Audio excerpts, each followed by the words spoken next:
Welcome back to day 2 of the Merry Make-a-thon. Today I am doing a customized candle. I thought this was a fun, quick project, and you can make them as funny or as serious as you like. So I'm going to show you the steps that I take to go from bought at a shop to finished and showing you now. So let's go. Okay, so first off, we need to take off the sticker. I have started. I got a sharp knife and kind of lifted the edge, and I'm just hoping that pulling it gently will help get the whole thing off. So this is just a Kmart candle. It was $1. So it doesn't necessarily have to cost lots. I mean, you could get a bigger candle, in which case you would just make the sticker bigger. But I'm going to, I have failed. I got about half of it off normally. So a good way that I like to do it is grab a blade. This is a sharp craft knife. And then you just kind of want to put the knife under the edge of the sticker. And sometimes this works and sometimes it doesn't. If you can't get it off this way, you can get most of it off and then get some orange oil, which is designed to get stickers off. Or you can sometimes... It works if you use an alcohol wipe. But we want to get as much of the sticker off as we can. This way. And then any leftover residue I will take off with the orange oil and a cloth. Microfiber cloths are your friend for this.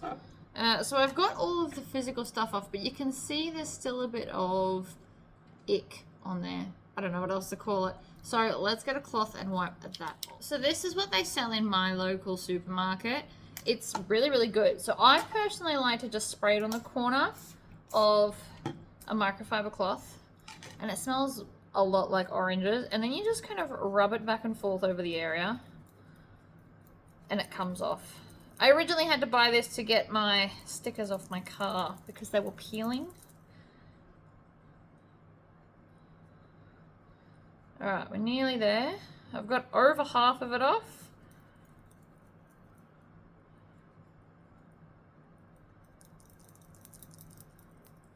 Perfect. So you can see now there is no sticky residue. Anyway, I have kept the sticker on the base. That's got all the information to tell people that it's vanilla and all of the cautions.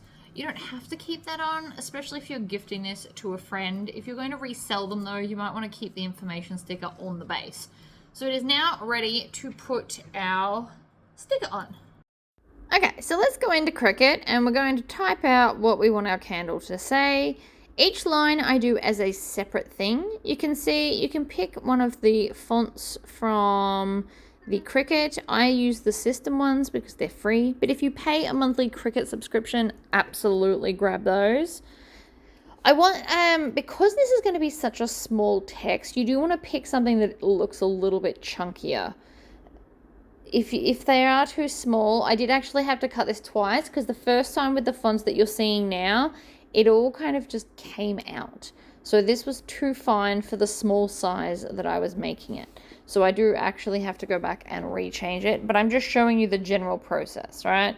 So you want to select them, and then you can pick the size of the total width. You can also align them with the align button, and then I'm going to attach them so that they don't move when we put them in our mat like this. Pick the small size mat. Even if you're using a big one, it's just a bit quicker, and then get ready to cut.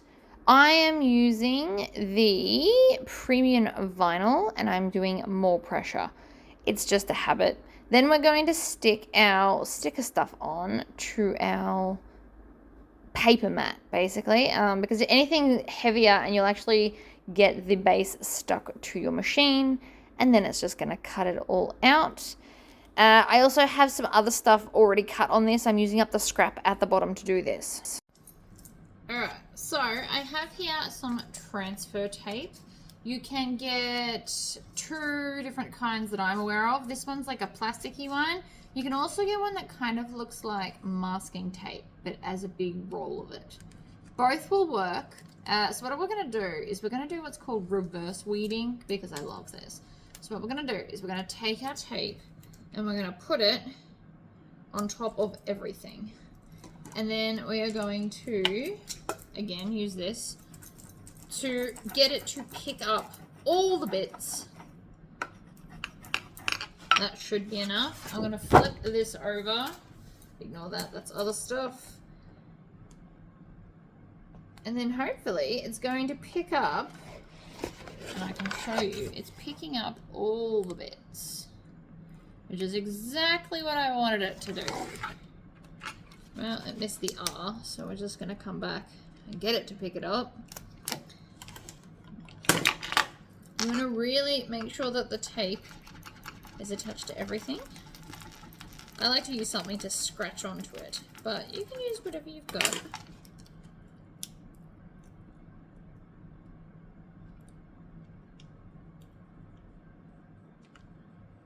You want to go slowly because we obviously don't want to miss anything.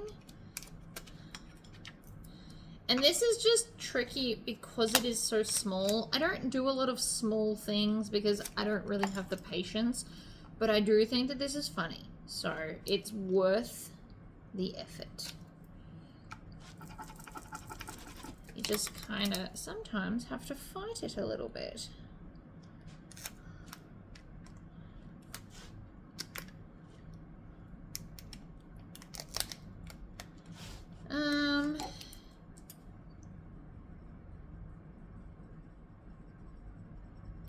It's like coloring in. It is working. It just takes a minute. This is probably not the most professional way to do it, but if you're like me and you have struggles, this is a great kind of solution, really. Come on. We're over halfway. It's just being stubborn at this point, which I don't love for me.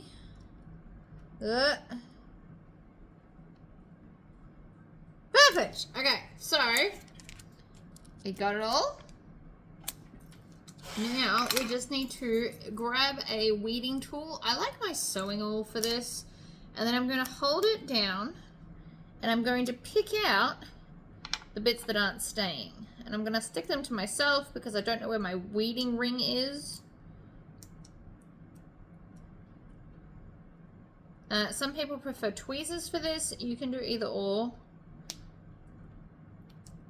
It's a 50-50 for me. Sometimes tweezers are better, sometimes this is better. The sewell is definitely better for larger projects. Small ones, maybe not. But we're still gonna get them out.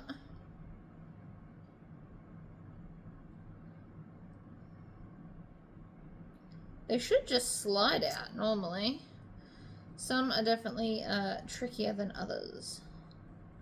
You could also do it in capitals if you don't want to have to do as much of this tiny weeding, because capitals have less holes, I'm pretty sure, or at least that's what I found. For example, E. There's a lot of E's in this. Capital E's do not need to be weeded. Food for thought.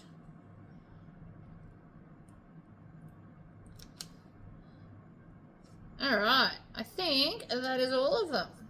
Except the A. This A is giving me a bit of grief. We might switch. So I've got it, most of it. There is a bit of the A still stuck in there. Don't be afraid to have to switch tools. Sometimes Old Faithful doesn't always work, and that's okay. What I really just want is the center of the A. So I've got that, huzzah. Alright, so now that we've got our sticker, we're going to, and another reason why I've got this cloth here, is it's always good, anything that rolls, set it on a cloth, it is much less likely to roll after that. And then I need to just place this right in the middle. I'm pretty happy with that. You could have also made a printable sticker for this. Also would have been cute. I'm going to take the cloth and rub all of the letters. Like so. And then again, we are going to peel off along, and we're going to go slowly to make sure that none of the letters are still stuck on the transfer tape. And that's how simple it is. It takes longer to weed than it does to both cut and stick. So just keep that in mind when you're doing it. But something super simple and yet super fantastic. I like funny gifts. I do think that she will get a kick out of this. So that's that done. Like I said, it takes longer to weed than it does to make. I also like to keep this on the mat to help prevent it moving. I do just find that easier to keep it there. But that's pretty much it. You could make a whole batch of these and give everyone a funny candle. I hope that was inspirational. I will see you all in the next video. Do not forget to like the video down below and subscribe to my channel. Bye.